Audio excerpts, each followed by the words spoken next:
La revue de la presse pour refermer cette édition. L'actualité est aux analyses et commentaires sur les résultats des présidentielles en Côte d'Ivoire et au Cameroun. Bienvenue Taoussa.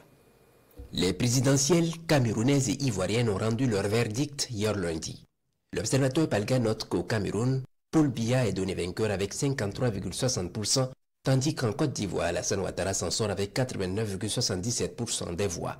Dans l'un comme dans l'autre cas, il n'y avait guère de suspense, souligne le doyen des quotidiens, qui explique qu'au Cameroun, le natif de Mvo-Meka règne sans partage au palais d'Etoudi depuis 43 ans et qu'il n'y avait pas de quoi troubler le sommeil du patriarche. Scénario à peu près identique au bord de la lagune ébriée, poursuit-il, l'Obs qui indique qu'en Côte d'Ivoire, Alassane Ouattara, arrivé au pouvoir en 2010 dans le fracas des armes de la crise post-électorale de 2010, était également en position de force.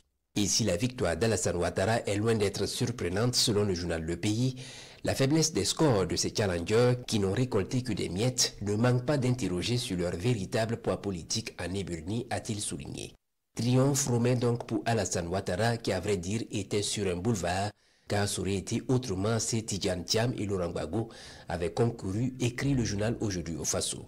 Pendant ce temps, le Sphinx du Cameroun se tape un 8e mandat, marquant la continuité d'un règne sans partage relève citoyen, ce qui permet à ce nonagénaire de battre des records mondiaux à la tête d'un État, déplore l'Express du Faso.